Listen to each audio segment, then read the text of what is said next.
Hello good evening. आज हम करेंगे अपना chapter 2 diversity and discrimination. First chapter के अंदर मैंने करा दिया था, पहले तो मैं आपको बता देती हूँ कर क्या रहे हैं। 6th क्लास की एनसीईआरटी मैंने स्टार्ट कर दी है, जहाँ पे मैंने चैप्टर 1 कंप्लीट करा दिया है 6th क्लास का। आज हम पढ़ने वाले हैं चैप्टर 2 डाइवर्सिटी एंड डिस्क्रिमिनेशन। ठीक है, पहले चैप्टर के अंदर मैंने आपको समझाया था डाइवर्सिटी क्या होती है। ठीक है, पूरा हमने डिटेल में पढ़ लिया था। आज हम पढ़ेंगे डाइवर्सिटी और डिस्क्रिमिनेशन, तो देखते रहिएगा, बहुत मजे से पढ़ने वाले। स्टार्ट करते हैं। ठीक है, क्या होता है कि कभी कभी जो लोग हमसे अलग होते हैं, हम उनके साथ क्या करने लगता है, उनका मजाक उड़ाने लगते हैं, उनके ऊपर हंसने लगते हैं। ठीक है, और कुछ ऐसी एक्टिविटीज या ग्रुप्स या कुछ ऐसी एक्टिविटीज में उनको इंक्लूड नहीं करते हैं। ठीक है, और यही चीज उस इंसान को क्या करती है, हर्ट कर जाती है, गुस्सा दिला देती है। उसको ऐसा लगने लगता है कि मेरी तो कोई मदद करने वाला ही नहीं है, मैं ही जिंदगी में सबसे ज्यादा दुखी हूँ। ठीक है, अगर आप अपने दोस्त के साथ ऐसा करते हो या फिर किसी के साथ भी आप ऐसा ट्रीट करने लगते हो, तो ऐसा ही उसको लगने लगता है। देखो क्या होता है कि अगर आपकी क्लास में कोई बच्चा है, वो पढ़ने में इंटेलिजेंट नहीं है, ठीक है, लेकिन स्पोर्ट में काफी अच्छा है, आपके स्कूल में स्पोर्ट वगैरह का इतना वो नहीं होता है, तो उसमें उसकी कोई गलती नहीं है। ठीक है, प्रमोट नहीं किया जाता, तो ठीक है। अब वो बच्चा पढ़ने में इतना इंटेलिजेंट नहीं है, तो पूरी क्लास ना अपने अंदर पहले से एक माइंड सेट बना लेगी कि ये बच्चा डम्ब है, भाई इससे दूर रहने का। उनके पेरेंट्स से बोलेंगे कि ये पढ़ता पढ़ता तो है नहीं, तुम इससे दूर रहो। ठीक है, अब उस इंसान को कैसा फील होगा, कि कभी किसी ने सोचा है उसको कितना हर्ट करेगा। ठीक है, तो ऐसा नहीं करना चाहिए। इन दिस चैप्टर हम ट्राई करेंगे, एक्सप्लोर करेंगे कुछ एक्सपीरियंस है जो कि हमारी सोसाइटी से रिलेटेड होते हैं, और जो हम रह रहे हैं यहाँ पर पता चलेगा कि कैसे हमारी सोसाइटी में अनइक्वालिटी एग्जिस्ट करती है हमारे आसपास ही। ठीक है, तो देखते हैं क्या है इनइक्वालिटी और कैसे इनइक्वालिटी प्रैक्टिस होती है हमारी सोसाइटी के अंदर। डिफरेंसेस एंड प्री जजेस। डिफरेंसेस क्या होते हैं बता दिया था मैंने, प्री जजेस हम पढ़ने वाले। बहुत सारी चीजें होती है जो कि हमको बनाती है, काफी चीजें होती है जो कि हमको बनाती है। अब क्या बनाती है वो पता चलेगा। हाउ वी लिव, जहां पर हम रहते हैं। अगर मैं हरियाणा में रहती हूँ तो मैं हरियाणा की हो गई। ठीक है, मैं हरियाणवी लैंग्वेज बोलती हूँ तो मैं हरियाणा की, मेरी एक आइडेंटिटी बन चुकी है। अगर मैं वेजिटेरियन खाती हूँ तो मैं एक वेजिटेरियन, मेरी एक आइडेंटिटी बन चुकी है। ठीक है, जैसा हम गेम खेलते हैं, अगर मैं वॉलीबॉल खेलती हूँ तो मैं एक वॉलीबॉलर बन चुकी हूँ। ठीक है, जो हम फेस्टिवल सेलिब्रेट करते हैं, अगर मैं दिवाली सेलिब्रेट करती हूँ तो मैं हिंदू बन गई हूँ। ठीक है, तो इन सब चीजों से आपकी एक आइडेंटिटी बन जाती है। ये जो सारी चीजें होती है इन्फ्लुएंस करती है आपकी ज्योग्राफी और हिस्ट्री। हमने चैप्टर 1 के अंदर देखा कि कैसे जो ज्योग्राफी होती है और जो हिस्ट्री होती है वो आपकी लाइफ को इन्फ्लुएंस करती है। कौन सी एग्जाम्पल, लद्दाख और केरला वाले एग्जाम्पल से। ठीक है, अब एक बार इंडिया की डाइवर्सिटी की तरफ थोड़ा सा नजरिया घुमाते हैं अपना। इंडिया के अंदर, पूरे वर्ल्ड के अंदर, इंडिया के अंदर नहीं पूरे वर्ल्ड के अंदर 8 रिलीजन है। कितने हैं? 8 रिलीजन। और 8 के 8 हर एक सिंगल रिलीजन इंडिया के अंदर क्या करा जाता है, प्रैक्टिस किया जाता है, हर एक religious. When we have a more, और इंडिया के अंदर 1600 से भी ज्यादा लैंग्वेज है जो यहाँ पर लोग बोलते हैं। जो उनकी लोकल लैंग्वेज है ना वो 1600 से भी ज्यादा है। ठीक है, then more of the 100 of dance form. और अगर आप डांसिंग में जाओ ना तो 100 से भी ज्यादा आपको डांस के फॉर्म मिल जाएंगे। हमेशा ऐसा नहीं होता कि डाइवर्सिटी को सेलिब्रेट ही किया जाता है। कभी कभी कैसे होता है कि हम किसी इंसान के साथ अच्छा फील कर रहे हैं, सेफ फील कर रहे हैं, सिक्योर फील कर रहे हैं, हमें वो क्या लगने लगता है, अच्छा लगने लगता है देखने में, उससे बात करना हम पसंद करते हैं और हम उसको समझते हैं ये अच्छा इंसान है। समटाइम अगर हम किसी ऐसे इंसान से मिलते हैं जो कि हमें अलग लग रहा है, ठीक है, अगर हम, जैसे मैं नॉर्थ की हूँ कि, तो अगर मैं किसी साउथ की पर्सन से मिलती हूँ तो मैं क्या सोचूंगी कि मेरे से अलग है, भाई ये तो स्ट्रेंज है, अनफैमिलियर है। ठीक है, और हम ये नहीं समझते हैं कि वो हमसे क्यों अलग है। रीजन तो सोचो वो अलग क्यों है, क्योंकि वो साउथ का है भाई, वहां पर सभी लोग ऐसे होते हैं। ठीक है, हम रीजन नहीं समझते उस टाइम पर, हम अपने अंदर एक एटीट्यूड, एक ओपिनियन बना लेते हैं कि वो हमारे जैसा नहीं है तो हम इनको पसंद नहीं करेंगे। ठीक है, तो यही होता है क्या, डिफरेंसेस, ये प्री जजेस होता है। हम पहले से ही जज कर लेते हैं, उससे बात नहीं करी, वो हमसे अलग है तो उसको क्या कर देना है, लाइक ही नहीं करना है। ठीक है, प्री जजेस क्या होता है, तो देखो यहाँ पर कुछ एग्जांपल दिए गए, कुछ स्टेटमेंट दी गई है, कुछ रूरल लोगों के लिए, कुछ अर्बन लोगों के लिए। More than 50% Indians are live in the village. बोला जाता है जो मतलब 50 से ज्यादा परसेंटेज है जो इंडियंस है वो कहाँ पे रहते हैं, गांव में रहते हैं। ठीक है, peoples in village did not like a use of modern technology. और बोला जाता है जो गांव के लोग होते हैं वो मॉडर्न टेक्नोलॉजी का यूज करना पसंद नहीं करते हैं। क्या ये सही है, ये गलत है? इन पीक ऑफ हार्वेस्टिंग को बोला जाता है जो गांव के लोग होते हैं वो 12-14 घंटे काम करते हैं। जो विलेजर्स होते हैं वो क्यों जाते हैं, वो माइग्रेट हो जाते हैं सिटी में, किस लिए, काम की खोज में। तो ये सारी धारणाएं बना रखी है किसके लिए, गांव के लोगों के लिए। दूसरी तरफ अगर ये शहर के लोगों की बात करें, सिटीज, बोला जाता है जो सिटी की लाइफ होती है ना वो बहुत ही ईजी होती है। यहाँ पर जो लोग होते हैं बड़े ही लेजी होते हैं, ठीक है, बड़े ही आलसी होते हैं, काम करना पसंद नहीं करते, बना रखा है पहले से, धारणा बना के रखी है। इन सिटीज लाइफ, जो सिटीज की लाइफ होती है वो अपनी फैमिली के साथ बहुत ही कम टाइम स्पेंड करती है, ठीक है। जो पीपल्स होते हैं सिटी में वो केयर नहीं करते हैं किसकी, लोगों की, वो सिर्फ पैसे के पीछे भागते हैं। जो लिविंग होती है सिटी की वो बड़ी ही एक्सपेंसिव होती है, मतलब बहुत खर्चा रहता है कि अगर आप शहर में रहोगे। यहाँ पर क्या होता है, लोग जो होते हैं वो रेंट पर रहते हैं, ट्रांसपोर्ट के लिए काफी पैसे की जरूरत पड़ती है। देखो अगर आप गांव में जाओगे रेंट तो वहां पे भी देना पड़ेगा, सिंपल सी बात है। अगर आपके पास घर नहीं है तो रेंट पर ही रहोगे ना, रेंट के लिए कौन फ्री में आपको रखेगा, ठीक है। तो वो तो दोनों पे जगह है। तो एक बार देख लेना ये सही है या गलत, देखना एक बार। सम आर दीज स्टेटमेंट, जो सारी स्टेटमेंट बनाई गई है ना विलेजर्स के लिए, सिटीज के लिए, कि वो तो मनी माइंडेड होते हैं सिटीज के लोग, वो तो लेजी होते हैं, ये पहले से ही धारणाएं बनाए रखी है। और जो पीपल्स होते हैं ना वो हमेशा नेगेटिव सोचने लगते हैं कि ये तो भाई लेजी है, ठीक है। अब सिटी के इंसान के लिए पहले से ही क्या बना दिया है, जो सिटी में रहता है उसके लिए पहले से एक धारणा बना दी है। प्री जजेस का मतलब क्या होता है कि हम पहले से किसी इंसान को जज कर लेते हैं, वो भी नेगेटिवली, और फिर हम उसे एक इंफीरियर की तरह, अपने से कम, अपने से छोटे की तरह क्या करने लगते हैं, देखने लगते हैं। When we think that is a particular best and right way to things and that is respecting to other, और जब हम ऐसा सोचने लगते हैं तो हम उस इंसान की रिस्पेक्ट करना बिल्कुल बंद कर देते हैं और हम सोचते हैं कि ये तो हमसे अलग है। फॉर एग्जाम्पल अगर देखा जाए, इंग्लिश को बोला जाता है सबसे बेस्ट लैंग्वेज है। इंग्लिश क्या है, बेस्ट लैंग्वेज है, ठीक है। अब आप क्या करोगे, इंग्लिश की पूरा टाइम इंग्लिश, और other language are not important. अगर कोई बोले कि इंग्लिश सबसे ज्यादा बेस्ट लैंग्वेज हो, जो अदर लैंग्वेज है वो इंपॉर्टेंट नहीं है, तुमको इंग्लिश सीखना है, ठीक है। अब आप क्या कर रहे हो, जो अदर लैंग्वेज है उनकी डिसरिस्पेक्ट कर रहे हो, ठीक है। अब आप जो अदर लैंग्वेज होगी, हिंदी, मराठी, गुजराती, हरियाणवी, इन सारी लैंग्वेजेस को आप एक उल्टे नजरिए से, मतलब एक नेगेटिवली इन सब चीजों को जज करने लगोगे। एज अ रिजल्ट क्या निकलेगा, आप सिर्फ इंग्लिश की बात करोगे और जो अदर लैंग्वेज होगी उनकी रिस्पेक्ट तो करोगे ही नहीं जो बोल रहे हैं, ठीक है। तो क्या हो रहा है कि हम नेगेटिवली कोई पहले से ही जज कर लेते हैं और उसी तरीके से देखने लगते हैं, वो होता है प्री जज, ठीक है।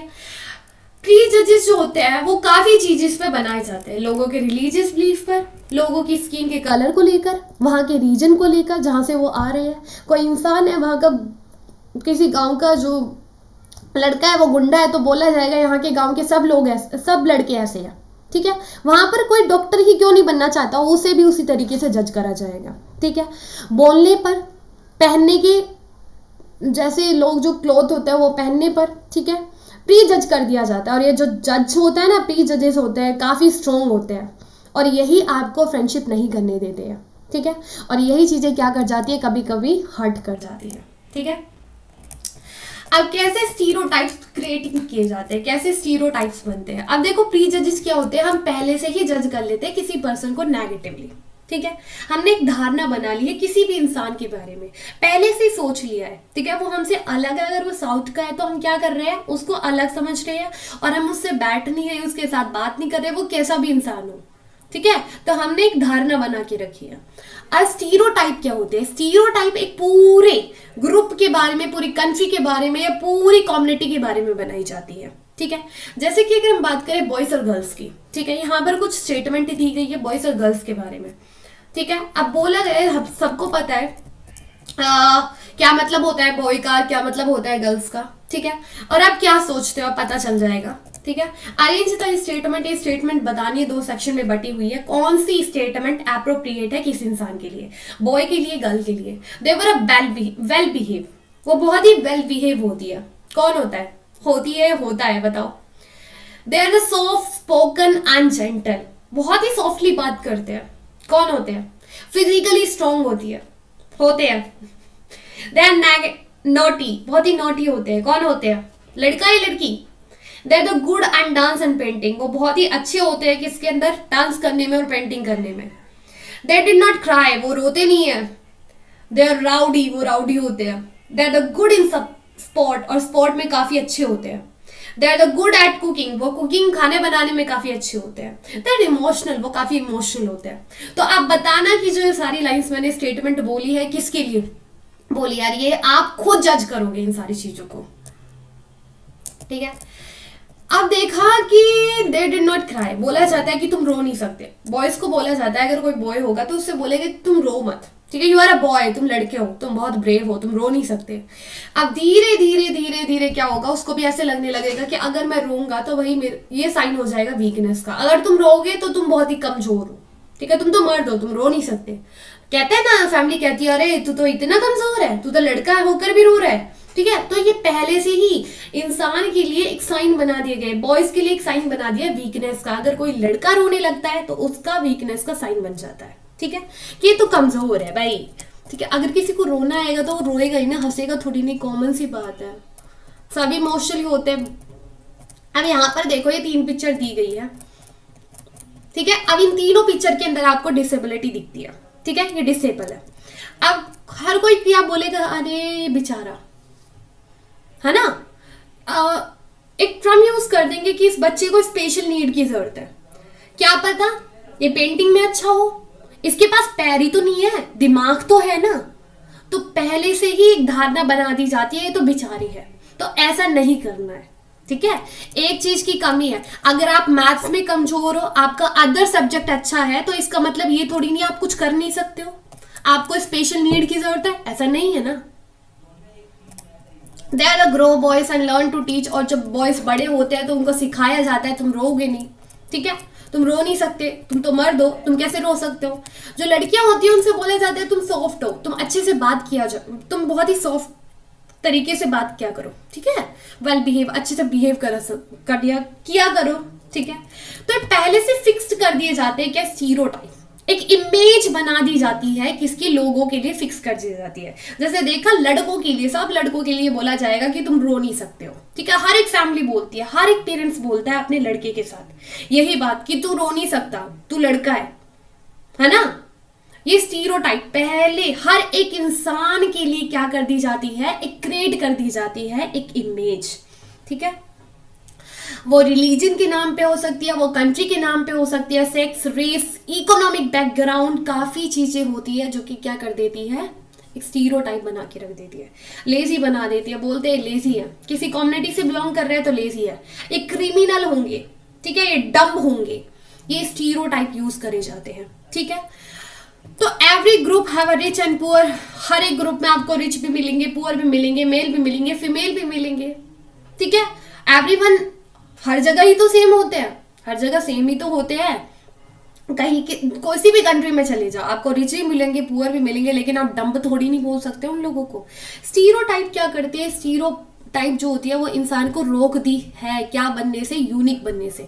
जो इंडिविजुअल यूनिक होता है ना, उस चीज को दिखने से रोकती है। जो उसकी खुद की एक स्पेशल क्वालिटीज होती है, किसी भी पर्सन की जो उसकी खुद की स्पेशल क्वालिटीज होती है, उसको क्या करती है, रोकती है, स्टॉप करती है। जो उसकी स्किल्स होती है जो कि उसको अदर पर्सन से अलग बनाती है, ठीक है। अगर बोला जाता है कि जो लड़कियां होती है वो सिर्फ घर का काम करेंगी, उनको खाना बनाना आना चाहिए, क्या पता लड़की एरोप्लेन उड़ाए, वो पायलट भी तो बन सकती है, ठीक है।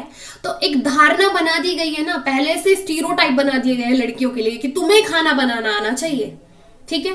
स्टीरियोटाइप जो होती है ना वो इफेक्ट करती है किसको, जो आप कुछ करना चाहते हो, जो कि आपको दूसरे से, जो कुछ आप अच्छा करना चाहते हो ना, उस चीज को करने से रोक देती है, क्या, स्टीरियोटाइप। अगर कोई लड़की पायलट बनना चाहती है लेकिन सोसाइटी क्या बोलती है कि भाई तुमको खाना बनाना है, तुमको घर में रहना है, तुमको सिर्फ खाना ही बनाना है और घर में ही काम करते रहना है, ठीक है। तो वो कुछ अच्छा कर सकती थी, लेकिन वो चीज करने से क्या कर दिया जाता है, रोक दिया जाता है बाय स्टीरियोटाइप के थ्रू। इनइक्वालिटी और डिस्क्रिमिनेशन क्या होता है, डिस्क्रिमिनेशन किस वजह से होता है, प्रीजजेस, स्टीरियोटाइप की वजह से। पहले से आप धारणा बना के बैठ गए हो पूरी कम्युनिटी के बारे में या किसी इंडिविजुअल के बारे में, ठीक है। तो ये सारी चीजें क्या होती है, डिस्क्रिमिनेशन करती है। अब ये डिस्क्रिमिनेशन कैसे कैसे हो सकते हैं, आपको जॉब में नहीं जाने दिया जाएगा, कुछ एक्टिविटीज में आपको रोक दिया जाएगा करने से, ठीक है, आपको पड़ोसी नहीं बनने दिया जाएगा। काफी ऐसे रिलीजियस होते हैं, काफी ऐसी कम्युनिटी होती है जो किराएदार रेंट पर घर लेते हैं, तो सबसे पहले वो क्या पूछते हैं कि तुम कौन सी जाति से बिलोंग करते हो, है ना। तो उनको अपना नेबरहुड नहीं बनाने देते हैं, ठीक है। उनको कुएं में से पानी नहीं निकालने देते हैं, हैंडपंप से पानी पीने नहीं देते हैं। उनको सेम कप से, अगर आप कप में चाय पी रहे हो तो कोई अगर दूसरी कास्ट का आ गया तो आप उसके साथ सेम कप में कप चाय नहीं पियोगे, मतलब उसी कप में नहीं, मतलब अपने घर के कप में, उससे अलग ही गिलास लेके आओगे उसके लिए। और ये क्या होता है, डिस्क्रिमिनेट होता है, भेदभाव होता है। डिस्क्रिमिनेशन जो होता है ना वो काफी रीजन पर किया जाता है। आप रिकॉल कीजिएगा, पहले चैप्टर में मैंने पढ़ा था समीर 1 और समीर 2 की कहानी, पढ़ी थी या नहीं पढ़ी थी? पढ़ी थी ना। वो दोनों अलग थे या नहीं थे? अलग रिलीजन से बिलोंग करते थे, ठीक है। लेकिन उस चीज को हमने डाइवर्सिटी के एक्सेप्ट में पढ़ा, और डाइवर्सिटी ही एक सोर्स होता है किसका, डिस्क्रिमिनेशन का। अगर आप अलग हो तो जब ही तो आप दूसरों के साथ भेदभाव करोगे। जब यहाँ पर अगर आज के टाइम पर सब एक जैसे होंगे तो आप किस नाम पर, किस चीज को लेकर लोगों से भेदभाव करोगे? डाइवर्सिटी ही सोर्स होता है किसका, डिस्क्रिमिनेशन का। जो ग्रुप होते हैं लोगों के, वो अलग अलग लैंग्वेज बोलते हैं, अलग अलग रिलीजन को क्या करते हैं, प्रैक्टिस करते हैं, ठीक है। और इसी चीज को लेकर क्या कर दिया जाता है, डिस्क्रिमिनेट करने लगते हैं, उनको इन्फीरियर बना दिया जाता है। और दूसरा रीजन भी होता है इकोनॉमिक बैकग्राउंड। क्या होता है, इकोनॉमिक बैकग्राउंड। समीर 2 हमने देखा जो कि पुअर था या नहीं था, ठीक है। अब जो इकोनॉमिक बैकग्राउंड की अगर हम बात करें तो ये डाइवर्सिटी नहीं होती है, ठीक है। रिलीजियस, कल्चर, ये विभिन्नताएं जो होती है ये अलग होती है, ये डाइवर्सिटी होती है, ठीक है। लेकिन आपके पास रिसोर्सेस नहीं है, आप गरीब हो, तो वो डाइवर्सिटी नहीं होगी, वो होगी इनइक्वालिटी, कि आपके पास क्यों नहीं है रिसोर्सेस, वाई। जो पीपल पुअर है, जिनके पास क्या नहीं है, रिसोर्सेस नहीं है, मनी नहीं है, ठीक है, हाँ, रिसोर्सेस नहीं है, मनी नहीं है, जिनके पास बेसिक नीड नहीं है, खाना नहीं है, कपड़े नहीं है, रहने के लिए घर नहीं है, वो इनइक्वालिटी हुई। किसी इंसान के पास बहुत कुछ है और किसी इंसान के पास बेसिक नीड भी नहीं है, तो इसको हम डाइवर्सिटी नहीं बोलेंगे, इसको हम क्या बोलेंगे, इनइक्वालिटी। और इसी को लेकर लोगों के साथ भेदभाव किया जाता है, ऑफिस में, हॉस्पिटल में, स्कूल में, उनके साथ बहुत गंदा बिहेव किया जाता है, ठीक है। क्यों? क्योंकि वो गरीब है। ऐसा क्यों बोला जाता है? नहीं कि अगर आप गरीब परिवार में अगर आपने जन्म लिया तो ये इसमें आपका फॉल्ट नहीं है, लेकिन आप मरते भी गरीब परिवार में हो तो ये आपका फॉल्ट है, तो मेहनत करते रहिएगा, ठीक है। Some of the people are the may experience, बहुत सारे आपको एक्सपीरियंस मिलेंगे जो कि इसी चीज को लेकर लेते हैं। देखो, जो ट्राइबल लोग होते हैं, जिनका कल्चर अलग होता है, जिनका रिलीजियस अलग होता है, उनके साथ भी हम डिस्क्रिमिनेट करने लगते हैं। करते हैं नहीं करते, बोलते हैं ये तो हमसे अलग है। आप एक और स्टीरियोटाइप की बात करते हैं, कॉमन स्टीरियोटाइप बना हुआ है मुस्लिम गर्ल्स के लिए। बोला जाता है जो मुस्लिम कम्युनिटी होती है ना, ये अपने लड़कियों को पढ़ने नहीं देती है, ये इंटरेस्टेड नहीं होते अपने बच्चों को स्कूल भेजने के लिए। अब उसके पीछे रीजन नहीं जानना है, हमने स्टीरियोटाइप बना लिया है। पॉवर्टी तो हो सकती है, गरीबी भी तो हो सकती है, तुम पैसा दे दो वो तो भेज देंगे, ठीक है। जिस इंसान के पास पैसा नहीं है वो कैसे भेज सकता है? जो अपना खुद का गुजारा जैसे तैसे कर रहा है वो कैसे कर सकता है, जिसके पास बेसिक नीड भी नहीं है, ठीक है। और दूसरा, तुम एक पहले से एक धारणा बना रहे हो, तो भाई ऐसा नहीं करना चाहिए। टू बीइंग अ डिस्क्रिमिनेट, अब कैसे डिस्क्रिमिनेट होता है? People are the different kind. अब लोग जो होते हैं अलग अलग काम करते हैं, अलग अलग तरीके के काम करते हैं, जैसे टीचिंग करते हैं, कारपेंटिंग करते हैं, पोइट्री करते हैं, वीविंग करते हैं, फिशिंग करते हैं, फार्मरिंग करते हैं, बहुत सारे काम होते हैं, ठीक है। क्यों? अपनी लाइवलीहुड को चलाने के लिए, ठीक है। कुछ कामों को ज्यादा वैल्यू दी जाती है, कुछ कामों को बहुत ही कम वैल्यू दी जाती है। अगर कोई इंसान हेयर कट करता है, वॉशिंग करता है, क्लीनिंग करता है, पिकिंग करता है, कूड़ा उठाता है, तो बोला जाता है इसका जो काम है ना वो वैल्यू कम है। क्यों? वो मेहनत नहीं करता है? करता है, वो भी तो 8-8 9-9 घंटे की जॉब कर रहा है, काम तो वो भी कर रहा है ना, लेकिन उसकी वैल्यू कम कर दी जाती है। बोला जाता है ये तो डर्टी है, इम्प्योर है, ठीक है। यही एक इंपॉर्टेंट एस्पेक्ट है किसका? कास्ट सिस्टम का। कास्ट सिस्टम के अंदर एक सीडी में लोगों को बांट दिया गया था। कुछ जाति को सबसे ऊपर रख दिया गया था, कुछ कास्ट को ऊपर रख दिया गया था, कुछ कास्ट को नीचे रख दिया गया था। क्या कर दिया गया था? कुछ कास्ट को ऊपर रख दिया गया था, कुछ कास्ट को नीचे रख दिया गया था। जो ऊपर वाली कास्ट थी, अपर कास्ट, उनको सुपीरियर माना जाता था, ये सबसे बढ़िया भाई, ये सुपीरियर है। और जो नीचे होंगी वो इंफीरियर होंगे। और अनटचेबल्स को एक ये कूड़ा वगैरह बोला जाता है ना, ये डर्टी है और वो पता नहीं क्या बोल रहे थे, ठीक है, तो उनको टच अनटचेबल्स बोला जाता था, बिल्कुल बॉटम, बिल्कुल नीचे रखा था उनको, ठीक है। दालें जो टर्म यूज करी जाती है वो सो कॉल्ड लोअर कास्ट के लिए बोली जाती है। सो कॉल्ड लोअर कास्ट क्यों बोला गया है? सो कॉल्ड मतलब इनको कहा जाता है, ये है नहीं, ये लोअर कास्ट नहीं है, बस इनको बोला जाता है, ठीक है, इनको एड्रेस किया जाता है, इनको बोला जाता है अनटचेबल्स। तो इन्होंने दालित नाम का यूज किया है। दालित का मतलब होता है ब्रोकन, टूटे हुए। उनको इतना दबा दिया गया है, लोगों को इतना दबा दिया गया है, उनके साथ इतना डिस्क्रिमिनेट कर दिया गया है कि वो टूट चुके हैं, ठीक है। Caste rule where the setup is not allow to so called untouchables. Caste rule के अंदर जिनको अलाउ नहीं किया जाता था उनको कौन क्या बोलते थे? अनटचेबल्स बोलते थे, ठीक है। उनको वही पानी नहीं पीने दिया जाता था, ठीक है। उनको फोर्स किया जाता था कि तुमको कूड़ा उठाना है, जो जानवर मर जाते हैं गाँव में उनको वहां से रिमूव करना है, ठीक है। और दूसरी तरफ उनसे आप ऐसा काम करा रहे हो, और दूसरी तरफ आप क्या कर रहे हो? अपने घर में एंटर नहीं होने देते हो, ठीक है। आप अपर कास्ट के हो तो इसका मतलब ये थोड़ी नहीं है तुम पानी भी नहीं दोगे, ठीक है, पानी भी नहीं देते हैं। जो गांव का वेल होता है वहां से पानी नहीं पीने देते हैं, टेंपल में एंटर नहीं करने देते हैं, मंदिरों में भी एंट्री नहीं है। क्या भगवान सबका नहीं होता? भगवान खाली अपर कास्ट का ही होता है? और काफी ऐसी चीजें हैं जो कि स्कूल में भी आपको ये डिस्क्रिमिनेशन मिलता था, पहले होता था, काफी पहले जो कास्ट सिस्टम चलता था। इसमें क्या होता था कि बच्चों को जो लोअर कास्ट के होते थे उनको अपर कास्ट के से अलग बैठा दिया जाता था, ठीक है। डॉक्टर बी आर अम्बेडकर जो कि ग्रेटेस्ट लीडर थे इंडिया के, one of the greatest leaders में से एक है, ये पहली बार एक्सपीरियंस करते हैं किसको?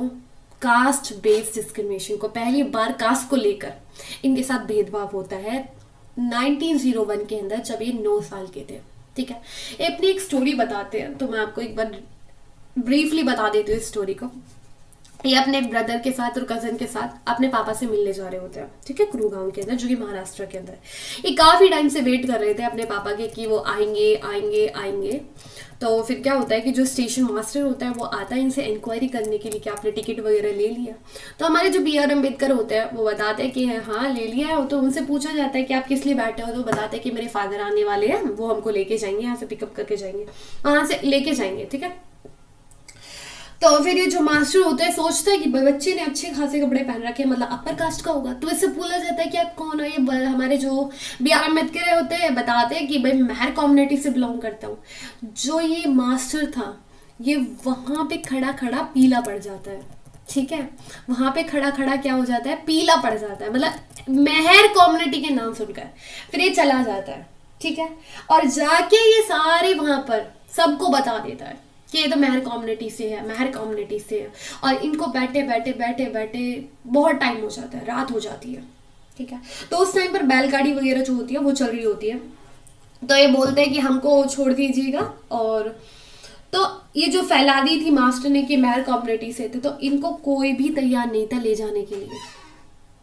क्यों? क्योंकि मेहर कम्युनिटी से बिलोंग करते थे। ये बी आर अम्बेडकर और इनके कजन और इनके ब्रदर वो डबल पैसा देने के लिए तैयार थे, लेकिन इनको नहीं लेकर जाया जाता है। क्यों? इनकी कम्युनिटी को लेकर। तो ये पहली बार कास्ट बेस्ड डिस्क्रिमिनेशन होता है किसके साथ? B R Ambedkar. अब बी आर अम्बेडकर कौन थे? बी आर अम्बेडकर हमारे फादर बोला जाता है, कंसीडर किया जाता है। इंडिया का जो कॉन्स्टिट्यूशन है, इंडिया का जो संविधान है ना, उसके फादर बोला जाता है, क्योंकि ये चेयरमैन थे किसके? ड्राफ्टिंग कमेटी के, ठीक है। और इनको लीडर भी बोला जाता है, किसका? बेस्ट लीडर भी बोला जाता है दलित कम्युनिटी का। बी आर अम्बेडकर लड़ाई करते हैं दलित कम्युनिटी के लिए। मेहर कम्युनिटी में इनके जन्म होता है और इनको अनटचेबल कंसीडर किया जाता है। मेहर कम्युनिटी जो कि बहुत पुअर होते हैं, इनके पास लैंड नहीं था, ठीक है। इनके चिल्ड्रन वही काम करते थे जो कि इनके पेरेंट्स काम करते थे, ठीक है।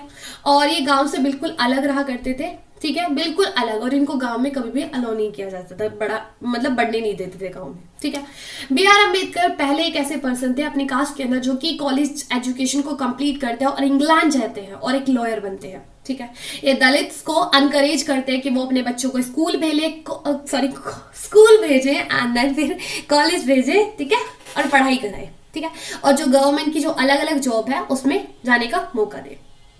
हमारे जो बी आर अम्बेडकर थे ये ही दलित्स को काफी मतलब लीड कर दे कि दलित को अब कहाँ पे जाना है, टेम्पल में जाना है, बहुत एफर्ट लगाते हैं, ठीक है, एंट्री करानी है कहाँ पे, टेम्पल में। बाद में क्या करते हैं, बुद्धिज्म को अपना लेते हैं, जो बुद्धिज्म कल्चर होता है उसको अपना लेते हैं, रिलीजियस को अपना लेते हैं, बोलते हैं कि ये ऐसा रिलीजियस है जिसके अंदर हर एक पर्सन को इक्वल ट्रीट किया जाता है। तो हमारे बी आर अम्बेडकर क्या करते हैं, इस रिलीजियस को अपना लेते हैं। कौन से, बुद्धिज्म, ठीक है। तो ये कहानी थी हमारे बी आर अम्बेडकर की। इमेजिन करो कितना डिफिकल्ट होता होगा लोगों के लिए जब उनको इतना इजीली मूव नहीं करने दिया जाता था एक से दूसरी जगह, जैसे उनको गांव में नहीं जाने दिया जाता था। कितना इंसल्टिंग होता होगा और कितना हर्ट करता होगा लोगों को, ठीक है, जब उनसे मना कर दिया जाता था कि तुम पानी नहीं पी सकते हो, है ना। कितना ज्यादा बुरा लगता होगा, सोचने वाली बात है। तो यही होता है जो कि हमारे बी आर अम्बेडकर के साथ होता है। तो ये डिस्क्रिमिनेशन की बात कर रहे थे। स्टीरिंग फॉर इक्वालिटी, इक्वालिटी कैसे लेके आई जाती है देखते हैं। स्ट्रगल फॉर फ्रीडम, जब हम लड़ाई करते हैं किसके लिए, फ्रीडम के लिए, वो हम ब्रिटिश के अगेंस्ट भी कर रहे थे। दूसरी तरफ जो लोगों को इक्वल ट्रीट नहीं किया जा रहा था सोसाइटी के अंदर, तो इक्वली ट्रीट करने के लिए भी हम क्या करते हैं, लड़ाई करते हैं। कौन कौन, दलित्स, वुमेन, ट्राइबल, पीसेंट, ये सब किसके अगेंस्ट करते हैं, अनइक्वालिटी, क्योंकि इनके साथ क्या हो रही थी, अनइक्वालिटी प्रैक्टिस की जा रही थी। अब क्या, दलित्स वो क्या बोलते हैं कि हमको एंट्री करना है किसके अंदर, टेम्पल के अंदर। वुमेन डिमांड कर रही थी कि भाई देखो हमको भी राइट टू एजुकेशन मिलना चाहिए, हमको भी तो अधिकार मिलना चाहिए किसका, एजुकेशन का, ठीक है। पीसेंट और ट्राइबल क्या कह रहे थे, वो कह रहे थे कि जो गैप है ना मनी लैंडर्स के बीच में, जो साहूकार होते हैं, जो मनी लैंडर्स होते हैं, उनके बीच में जो गैप है हमारे और उनके बीच में, जो हाई रेट पर अपने चार्जेस पे लेते हैं, तो उस चीज का गैप घटाना है, ठीक है। तो ये सारी जो इनइक्वालिटी सोसाइटी में एग्जिस्ट थी उस टाइम पर, तो उस चीज के लेकर भी लड़ाई थी, और दूसरी तरफ हमने ब्रिटिश के अगेंस्ट भी लड़ाई थी, ठीक है। One India become a nation, जब इंडिया नेशन बनता है 1947 में, तो हमारे लीडर्स को पता था कि अलग अलग अनइक्वालिटीज क्या है सोसाइटी में एग्जिस्ट है। तो हमारा कॉन्स्टिट्यूशन बनाया जाता है जिसमें काफी रूल्स और रेगुलेशन बनाए जाते हैं इंडिया के लिए, ठीक है। और रुको भाई, और बोला जाता है कि अगर कोई भी इंसान सोसाइटी के अंदर क्या करेगा, डिस्क्रिमिनेशन करेगा, ठीक है। और बहुत सारे ऐसे लीडर्स थे, मतलब जो अगर कोई भी इंसान सोसाइटी के अंदर प्रैक्टिस कर रहा है डिस्क्रिमिनेशन और स्ट्रगल कर रहा है, बहुत सारे पीपल मतलब क्या कर रहे थे, प्रैक्टिस जो डिस्क्रिमिनेशन हो रहा था सोसाइटी में उसके अगेंस्ट क्या करते हैं, स्ट्रगल करते हैं, ठीक है। बहुत सारे लीडर्स थे, ठीक है, स्ट्रगल के टाइम पर जब हम लड़ाई कर रहे थे, विरोध कर रहे थे, बी आर अम्बेडकर भी मांग करते हैं किसकी, दलित्स की राइट की। जो लीडर्स होते हैं इनका विजन होता है एक गोल सेट करना, किसका, कॉन्स्टिट्यूशन का। यहाँ पर ही बोलते हैं कि इंडिया के अंदर हर एक पर्सन को इक्वली कंसीडर किया जाएगा, वो किसी भी जाति, किसी भी धर्म, किसी भी उसका हो, उसको इक्वली राइट मिलेगी, ठीक है। हर एक पर्सन को इक्वली ट्रीट किया जाएगा, इक्वल राइट और इक्वल अपॉर्चुनिटी होगी। और अनटचेबिलिटी अगर कोई प्रैक्टिस करेगा तो उसको क्या करा जाएगा, लॉ के थ्रू क्या करा जाएगा, पनिश किया जाएगा, ठीक है। अनटचेबिलिटी को एक क्राइम बना दिया है, अगर कोई भी इंसान इसको प्रैक्टिस करेगा तो उसको जेल में जाना पड़ेगा, और लीगली इसको अबॉलिश कर दिया गया है। भाई हर एक पर्सन जिसका जो मन करता है वो जॉब कर सकता है, वो काम कर सकता है, आपके बर्थ को लेकर आपका काम नहीं जज किया जाएगा कि आप जिस जाति में बिलोंग करते हो उसी काम को करोगे, नहीं।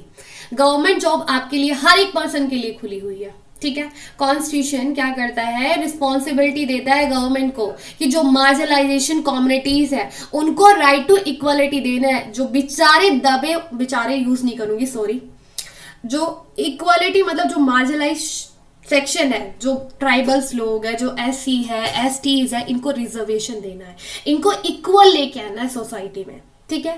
जो हमारे कॉन्स्टिट्यूशन के राइटर्स थे वो क्या करते हैं कि हमें इस डाइवर्सिटी का रिस्पेक्ट करना चाहिए, ना कि इनके इनइक्वालिटी करना चाहिए, स्टीरियोटाइप बनाने चाहिए, पहले से जज कर देना चाहिए, ये नहीं करना है यार। डाइवर्सिटी को एंजॉय करना है, ठीक है।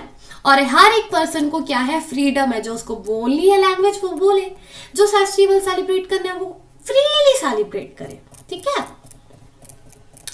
India become a secular state. India को क्या बनाया गया है? सेक्युलर स्टेट बनाया गया है। यहाँ पर हर एक धर्म को इक्वली प्रमोट किया जाता है, ना किसी को रोका जाता है ना किसी को बढ़ाया जाता है, ठीक है।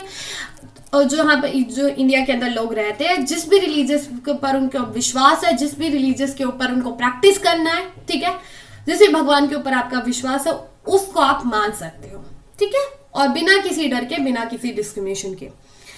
और इम्पोर्टेंट एलिमेंट है एक इसका यूनिटी का। आज के टाइम पर हम सब एक साथ रहते हैं और एक दूसरे की रिस्पेक्ट करते हैं। ये डाइवर्सिटी है, ये यूनिटी है, ये एकता है, ठीक है। लेकिन बोला जाए आज के टाइम पर भी आप काफी जगह देखोगे इनइक्वालिटी एग्जिस्ट है हमारी सोसाइटी के अंदर। अगर आप गांव में जाओगे तो देखोगे कि आज के टाइम पर भी काफी ऐसी जातियां होती है जो कि उनको अलग कर दिया जाता है, गांव से अलग रहते हैं, उनको घर में नहीं आने दिया जाता, उनको पानी अलग उससे दिया जाता है, ठीक है। तो वही है कि गवर्नमेंट तो प्रमोट करती है लेकिन लोगों की सोच बदलने की जरूरत है, ठीक है। तो ये प्रियम्बल है हमारे कॉन्स्टिट्यूशन के। इस प्रियम्बल को एक बार देख लो। We are the people of India. हम कहाँ के लोग हैं? इंडिया के लोग हैं, ठीक है। और sovereign socialist and secular state है, आर डेमोक्रेटिक रिपब्लिक कंट्री। कौन? हमारी इंडिया। इंडिया कैसी है? सॉवरेन, मतलब कि जो हमारी टेरिटरी है, जो हमारा लैंड है इंडिया का, वो हमारा है, किसी बाहरी किसी का दबाव नहीं रहेगा। सोशलिस्ट है, गवर्नमेंट जो होती है वो वेलफेयर के लिए काम करती है। सेक्युलर, हर एक ट्रेडिशन को, हर एक कल्चर को क्या करा जाता है? इक्वली प्रमोट किया जाता है। डेमोक्रेटिक, लोगों का रूल है, ठीक है, पीपल्स रूल है। रिपब्लिक, जो यहाँ पे गवर्नमेंट होती है वो इलेक्ट होके आती है, ठीक है, कोई हायरार्की नहीं होता है, राजा का बेटा राजन नहीं होता है। जस्टिस है, न्याय है, आपको सोशली न्याय मिलेगा, इकोनॉमिकली, पॉलिटिकली भी। आजादी है, जो आपको सोचना है सोच सकते हो, जो आपको एक्सप्रेस करना है, जिसके ऊपर आपको विश्वास करना है, जिसके ऊपर आपका विश्वास है, जिस भगवान के ऊपर, वो आप क्या कर सकते हो? प्रैक्टिस कर सकते हो। इक्वालिटी, हर एक इंसान को इक्वली प्रमोट किया जाता है, इक्वली ट्रीट किया जाता है और इक्वली अपॉर्चुनिटी दी जाती है। फ्रेटर्निटी, भाईचारा है किसके अंदर? इंडिया के अंदर, जो कि यूनिटी को प्रमोट करती है और क्या हमारी इंडिया की तरह हमें वफादार बनाती है, ईमानदार बनाती है। तो ये हमारी कॉन्स्टिट्यूशन का प्रेम्बल है जो कि इंट्रोडक्टरी पार्ट है, बताता है कि हमारा भारत का संविधान कैसा है, ठीक है। तो आई होप ये आपको चैप्टर समझ में आया होगा, ठीक है। तो मिलते हैं नेक्स्ट चैप्टर के अंदर। तो बाय, टेक केयर, ऐसे ही पढ़ते रहे, आगे बढ़ते रहे। All the very best.